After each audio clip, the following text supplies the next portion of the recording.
NAOS Sociology, Chapter 3, Sociology and its relationship with other social sciences. സോഷ്യോളജിയും അതിൻ്റെ മറ്റ് സാമൂഹ്യശാസ്ത്ര ശാഖകളും തമ്മിലുള്ള പരസ്പര ബന്ധം, ഇതാണ് മൂന്നാമത്തെ ചാപ്റ്റർ. അപ്പോൾ NAOSൻ്റെ ടെക്സ്റ്റിലെ ഒന്നാമത്തെയും രണ്ടാമത്തെയും ചാപ്റ്ററുകളിൽ നമ്മൾ പഠിച്ചത് എന്താണ് സോഷ്യോളജി എന്ന വാക്കിൻ്റെ അർത്ഥം, അതിൻ്റെ സ്കോപ്പ് എന്താണ്, അതായത് ആ വിഷയത്തിന് എത്രത്തോളം മേഖലകളിൽ കടന്നു ചെല്ലാനുള്ള പരിധിയുണ്ട്, സോഷ്യോളജി ഉണ്ടായി വന്നതിൻ്റെ ചരിത്രം എന്താണ്, ആരാണ് അഗസ്റ്റ് കോംത്, ഫ്രഞ്ച് വിപ്ലവവും സോഷ്യോളജിയുടെ ഉത്ഭവവും തമ്മിൽ ബന്ധമുണ്ടോ, വ്യവസായ വിപ്ലവവും സോഷ്യോളജിയുടെ വികാസവും തമ്മിൽ ബന്ധമുണ്ടോ, ശാസ്ത്രീയ വികാസങ്ങളും മനുഷ്യൻ്റെ പുരോഗതിയും നവോത്ഥാനവും ഒക്കെ സോഷ്യോളജിയും തമ്മിലുള്ള ബന്ധമുണ്ടോ, ആരൊക്കെയാണ് സോഷ്യോളജിയുടെ ആദ്യകാല പയനിയേഴ്സ് ആയിട്ടുള്ള ആൾക്കാർ, അഗസ്റ്റ് കോംതിനെ കൂടാതെ ഹെർബർട്ട് സ്പെൻസറുടെ പേര് പറഞ്ഞു, സോഷ്യോളജി എന്ന വാക്ക് ഉണ്ടായത് എങ്ങനെയാണ്, ഇതൊക്കെയാണ് ആദ്യത്തെ ചാപ്റ്റർ നമ്മൾ ഡീൽ ചെയ്യുന്നത്. പക്ഷേ പിന്നീട് നമ്മൾ കാണുന്നത് സോഷ്യോളജിയും മറ്റ് സാമൂഹ്യ ശാസ്ത്രങ്ങളും, അതായത് history, political science, economics, social work, psychology, anthropology, ഇവയെല്ലാം സോഷ്യൽ സയൻസിൻ്റെ തന്നെ മറ്റ് ബ്രാഞ്ചസ് ആണ്. ഇതൊക്കെ തമ്മിൽ ഒരു ബന്ധമുണ്ട് എന്നുള്ളതാണ് പറഞ്ഞു വരുന്നത്. എല്ലാം അതതിൻ്റെതായ രീതിയിൽ സ്വതന്ത്രമായ വിഷയങ്ങളാണ്.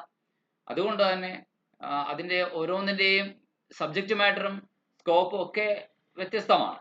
ഓരോന്നിനും അതതിൻ്റെതായിട്ടുള്ള സ്കോപ്പും അതതിൻ്റെതായിട്ടുള്ള സബ്ജക്റ്റ് മാറ്ററും ഉള്ള വിഷയങ്ങൾ തന്നെയാണ്. കാര്യം സാമൂഹ്യശാസ്ത്രം എന്ന് പറയുന്ന ഒറ്റ കുടുംബത്തിൽപ്പെട്ട അംഗങ്ങളാണെങ്കിലും at the same time they are also interdependent. എന്നാൽ ഒരേ സമയം ഇവയൊക്കെ തമ്മിൽ എന്തൊക്കെയോ പരസ്പര ബന്ധങ്ങളോ പരസ്പര ആശ്രയത്വങ്ങളോ ഒക്കെ ഉണ്ട്. അതുകൊണ്ട് ഹ്യൂമൻ സൊസൈറ്റി ആണല്ലോ ഇവയെല്ലാം, ഈ പറഞ്ഞ സോഷ്യോളജി ആണെങ്കിലും സോഷ്യൽ വർക്ക് ആണെങ്കിലും സൈക്കോളജി ആണെങ്കിലും ആന്ത്രപ്പോളജി ആണെങ്കിലും പൊളിറ്റിക്കൽ സയൻസ് ആണെങ്കിലും ഹിസ്റ്ററി ആണെങ്കിലും എല്ലാം കൈകാര്യം ചെയ്യുന്നത്, എക്കണോമിക്സ് ആണെങ്കിലും എല്ലാം കൈകാര്യം ചെയ്യുന്നത് ഹ്യൂമൻ സൊസൈറ്റിയുമായി ബന്ധപ്പെട്ടാണ്, മാനവ സമൂഹവുമായി ബന്ധപ്പെട്ട കാര്യങ്ങളാണ്. അപ്പോൾ അത് ഒരു പ്രധാനപ്പെട്ട വിഷയമാണ്. നമുക്ക് നോക്കാം the relation between sociology and history. സോഷ്യോളജിയും ഹിസ്റ്ററിയും തമ്മിലുള്ള ബന്ധം എന്താണെന്ന് നോക്കാം. The relationship between sociology and history is also connected with a question whether sociology is a science of society like one of the natural sciences and biological science. അതായത്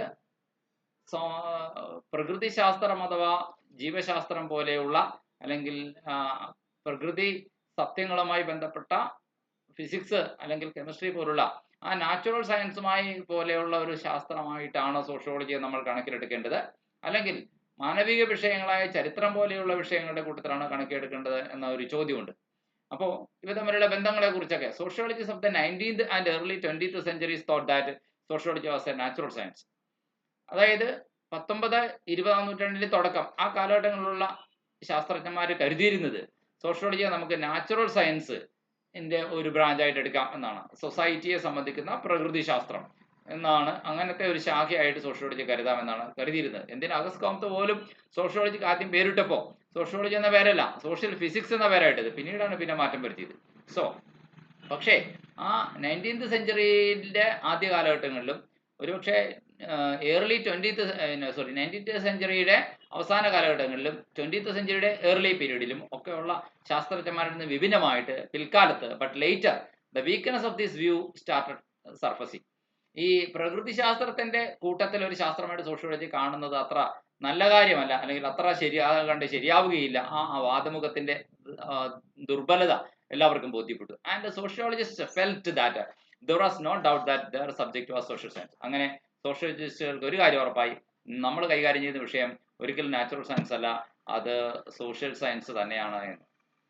some of them believed that it was a kind of historiography.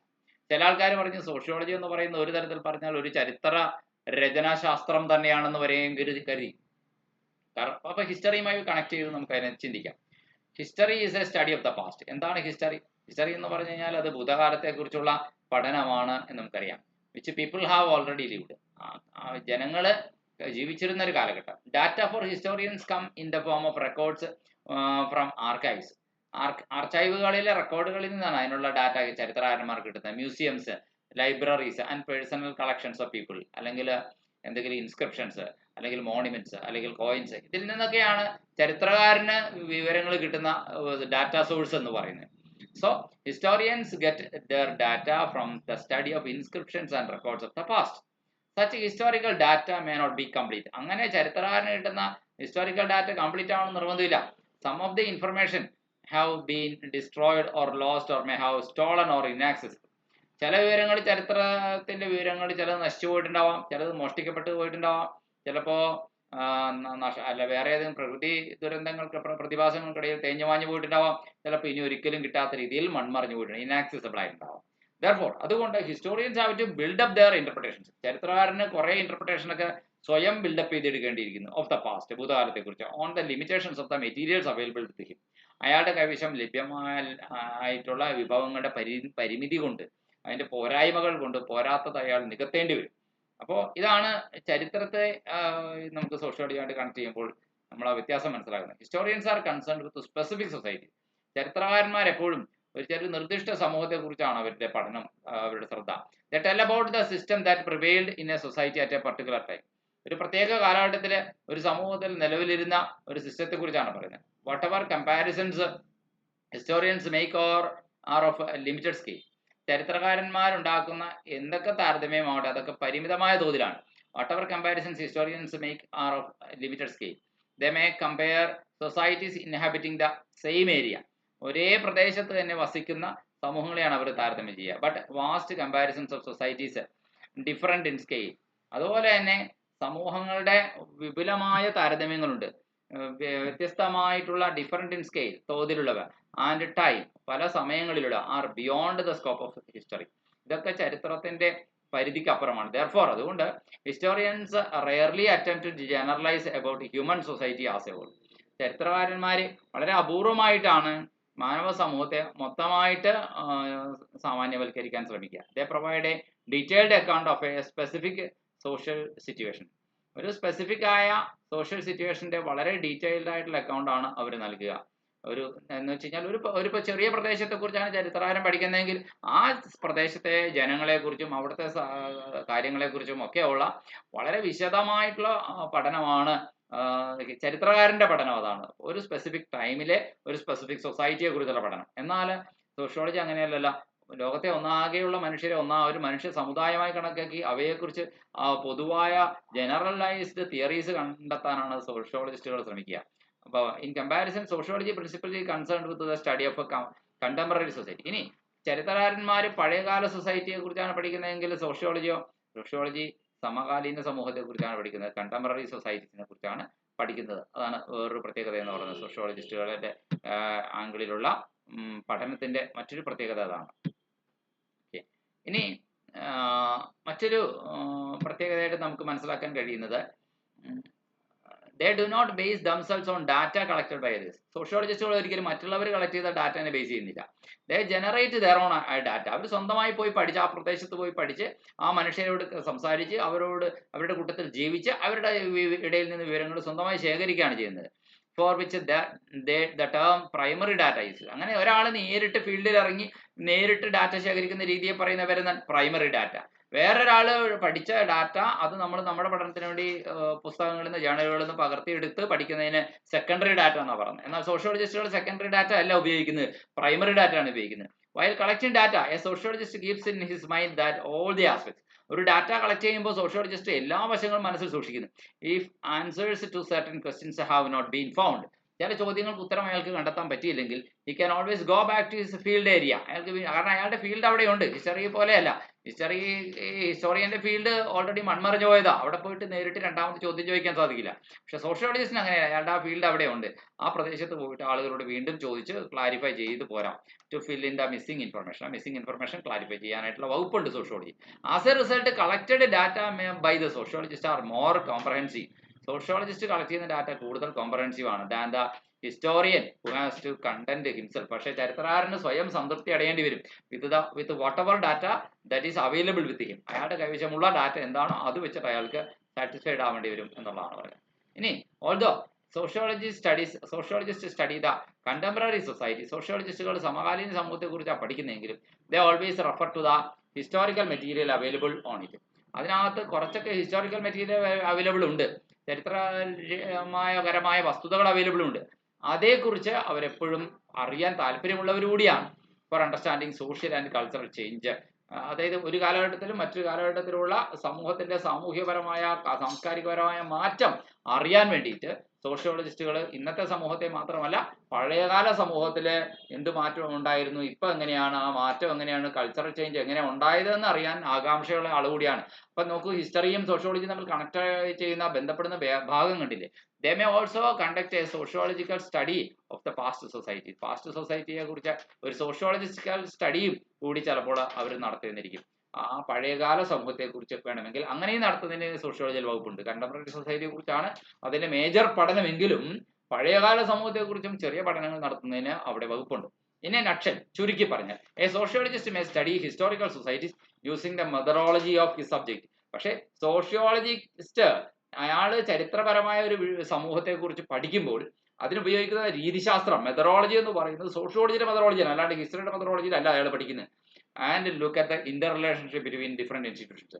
അങ്ങനെ പല പല സ്ഥാപനങ്ങൾ, അന്നത്തെ വിവാഹം എന്ന് പറയുന്ന ഇൻസ്റ്റിറ്റ്യൂഷനും ഇന്നത്തെ വിവാഹം എന്ന് പറയുന്ന ഇൻസ്റ്റിറ്റ്യൂഷനും തമ്മിലുള്ള ഇന്റർ റിലേഷൻഷിപ്പ് എങ്ങനെയാണ്, അവയെ കമ്പയർ ചെയ്യും. അന്നത്തെ വിദ്യാഭ്യാസ സമ്പ്രദായം എന്ന് പറയുന്ന ഇൻസ്റ്റിറ്റ്യൂഷൻ ഇന്നത്തെ വിദ്യാഭ്യാസ സമ്പ്രദായം എന്ന് പറയുന്ന ഇൻസ്റ്റിറ്റ്യൂഷൻ തമ്മിലുള്ള ബന്ധം, കമ്പാരിസൺ എങ്ങനെയാണ്, അന്നത്തെ ഭരണ സംവിധാനം എന്ന് പറയുന്ന ഇൻസ്റ്റിറ്റ്യൂഷൻ ഇന്നത്തെ ഭരണ സംവിധാനം എന്ന് പറയുന്ന ഇൻസ്റ്റിറ്റ്യൂഷൻ തമ്മിലുള്ള ബന്ധം എങ്ങനെയാണ്, അല്ലെങ്കിൽ താരതമ്യ വ്യത്യാസമൊക്കെ എങ്ങനെയാണ്, ഇങ്ങനെയൊക്കെ കമ്പയർ ചെയ്ത് പഠിക്കാൻ സോഷ്യോളജിസ്റ്റ് താല്പര്യമുള്ളവനാണ്, ആകാംക്ഷയുള്ളവനാണ്.